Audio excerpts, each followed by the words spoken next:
Hi everyone and welcome to day 8 of making a new video every single day of May. Today I'm going to be fasting for Ramadan for the first time ever. If somehow you don't know what Ramadan is, I'm going to try and explain it very simply. So every year, around 1 billion people all over the world take part in Ramadan. And during this holy month, all adult Muslims will fast from dawn until sunset. And that time is used for prayer, for charity, for spirituality, and to purify the mind and the body. People refrain from eating any food or drinking any water throughout the day. But also some people abstain from medication, smoking, intoxication, impure thoughts, and sexual activities throughout the day. The month is also a time to reconnect with family and community, and also just to feel what less fortunate people than ourselves are going through. Now, why am I doing this? I grew up in 2 majority Muslim countries, so I've been aware of Ramadan and its traditions, and yet I've never taken part in it myself. My family is Catholic and Hindu, and I was raised to always be open-minded and accepting of all religions, and I've always wanted to learn about Ramadan, so I'm taking this opportunity to educate myself, my audience, and anyone else who may not know about Ramadan and what it involves. So tomorrow I'll be fasting for the first time ever. I'll also be going to Muslim neighborhoods around Beirut, and I'll be asking strangers and also friends of mine to share their experiences of Ramadan and Islam with me. And we're also going to be ending the day with a traditional iftar, which I'm very excited about. So let's get into it. But first, I'm going to hop on a video call with my friend Zara, and hopefully she can give me a couple pointers for tomorrow. We pretty much fast from dawn to sunset, and before sunrise, pretty much in the middle of the night, around 3 a.m.ish, you wake up for sahur. And I think of it as an early breakfast to prepare yourself for the day. Little insider, I actually don't sleep between iftar and sahur, but that's just me messing up my sleep schedule. You pretty much fast all day until the Maghrib prayer, and then it's the iftar, so the sun sets, and you break your fast. So everyone is out there encouraging their friends and family to work on themselves, to grow, to do better and get closer to Allah.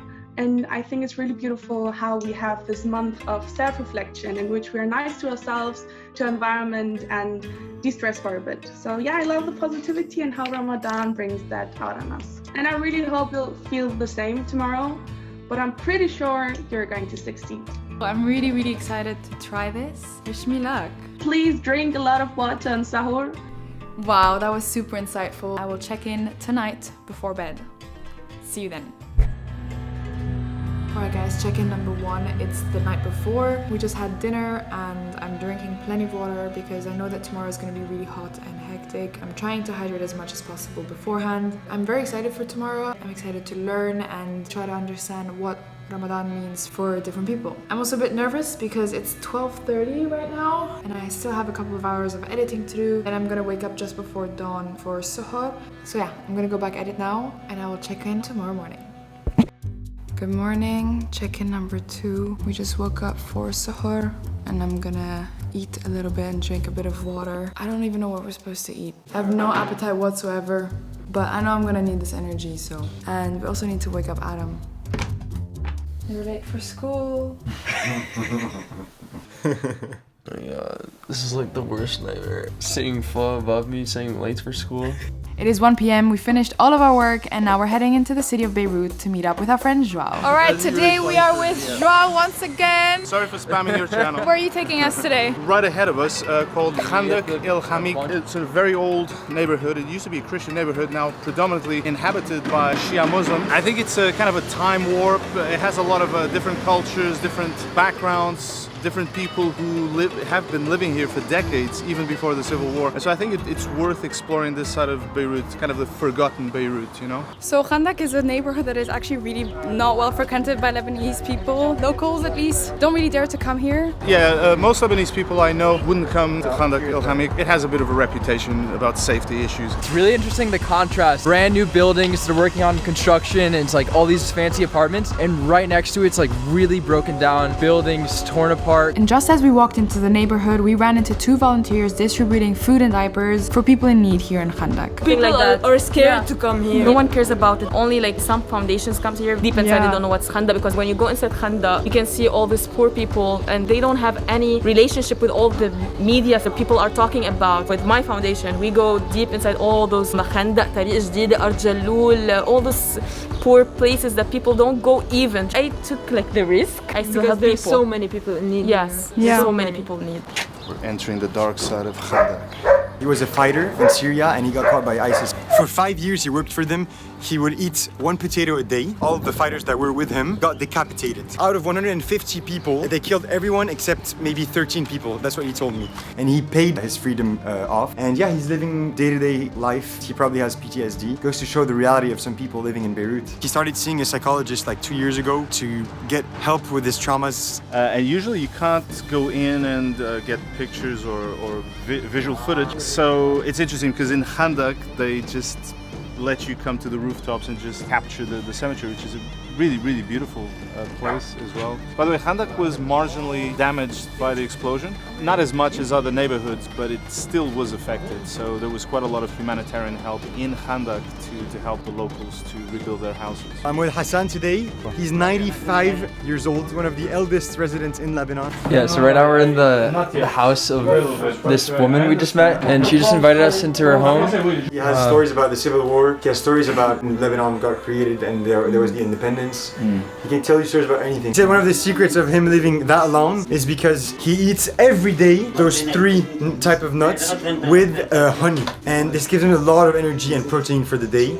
The obvious side effect of this is that you go nuts. I can't. Super welcoming. Yeah. I wish you spoke Arabic. There's so many like Yeah, I didn't details and understand. stories that I want to tell you. I think he kind of embodies and personifies the traditional and the almost mystical Middle Eastern and specifically Lebanese sense of hospitality and generosity. Absolutely. And a wonderful person and very vigorous despite his age. He's extremely energetic. Incredible. Very lively. Yeah. What do I think?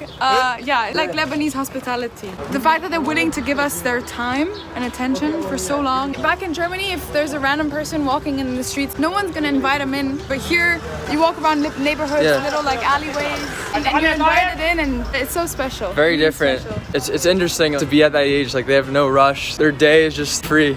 Yeah. Meanwhile, us, we're like putting so much pressure on ourselves and like working so hard. All right, checking in. It's 3:30, and we're wandering around the little alleyways of Khandak. People are very welcoming. People are very open and curious to talk to us and like tell us about themselves, which is really special. For the fasting, I haven't really thought about it. I think we're just like so focused with like everything happening, and but as soon as I think about it, I kind of notice that I'm starting to get hungry, and especially I'm really thirsty because it's such a hot day out. People are so nice, so welcoming. It was expected. I always know that all the dangerous neighborhoods are not as dangerous as they may seem, and people are always so welcoming. So we're going to this abandoned house, but it's actually not abandoned. It's not as abandoned as it looks. I mean, look at this. Very old.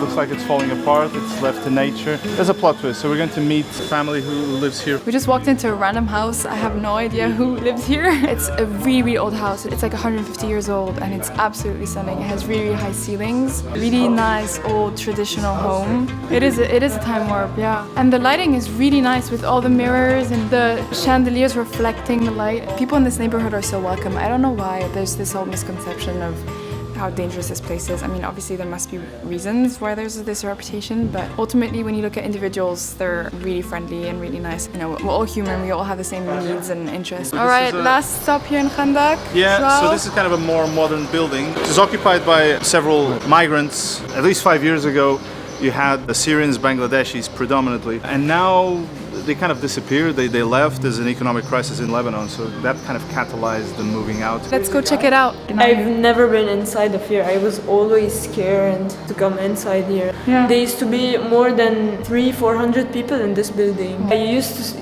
listen to them talking, Shouting. Yeah. I can't even imagine what it must have been like here. It's quite a wake-up call. I was here 5 years ago, and I saw how precarious, to say the least, the conditions were for a lot of these migrants. Really hard-working people. We're walking up to the rooftop now. There is an insane view from here. More than 180, like almost 360 view. But you still have a few people living here. And then you come to the top of the building and you can see a spectacular view of not just Khandak al-Hami, but towards downtown, towards Hamra, but also Ashrafiyah. The gentrification is taking over. You have these massive buildings now extremely close to the old buildings of Khandak al-Hami. I disagree with this. You know, before you start building brand new blocks, restore the old ones. Restore the old glory of Beirut because it deserves it, you know? It's 5 p.m. My lips are getting dried. I'm thirsty too, a little bit. But if I think about it, yeah. We're just like walking around taking pictures and interviewing people. I can't imagine what it's like for people who are working out in fields or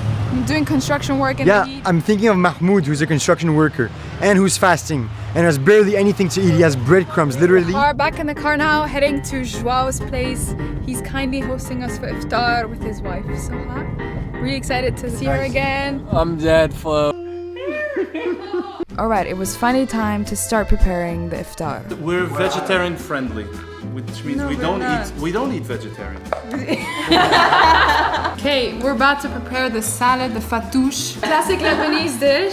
Go, go, go, go, go, go, go, go, go, go, father. Ole! A lot of olive oil. And a little bit of salt. Lemon time, baby.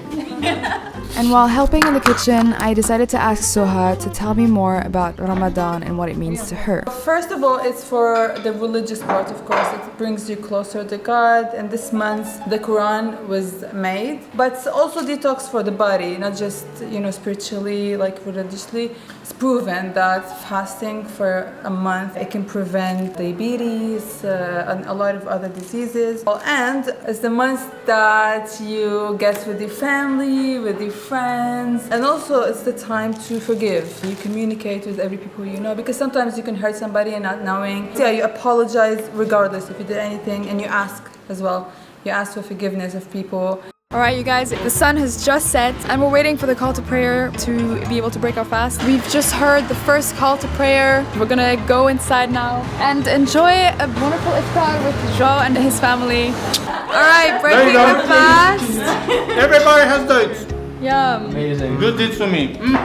Now you get a good deed. Yeah. Thank you. The iftar meal was so special. After a long day, we sat down and enjoyed some delicious homemade food all together. And even though we all have completely different backgrounds, this shared fasting experience meant that we could all connect at this one point in time. This is a lentil soup. It's so delicious. It's really, really good. Apparently, you have to have a lentil soup for iftar. It's like a tradition. That's what Soha taught me today. I didn't know that. This is one of my favorite juice. It's called jaleb juice. Jaleb is tamar, date juice. Alright, after an amazing iftar, now we're having some sweets. Soha prepared us a wonderful plates of Arabic sweets. Did you put some sugar syrup? I did. I'm gonna put some sugar syrup. It's the way we eat Arabic sweets. Handmade, all of them. Yeah, there's a lot of art they use it.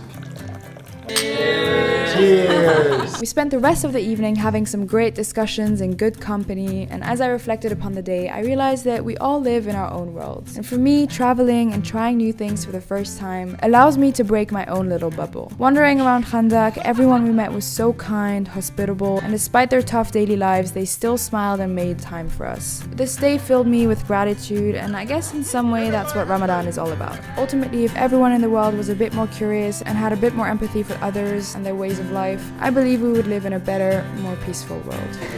Alright, it's the end of the night. We had a great evening. Thank you. Really, really nice, lovely meal with the family and just really nice discussions as well. Thank you so much. We're very glad to have you guys. Yeah. Welcome anytime. It was a great first time fasting for Ramadan and a great learning experience as well. And I wouldn't have wanted to do it with anyone else than you guys. Really. Yeah, anyway. Amazing. Definitely stay tuned, subscribe to our channels, all of us, and we'll see you Tomorrow. Let's do this! Nice. You survived iftar. Well done, guys. Alf Mabruk.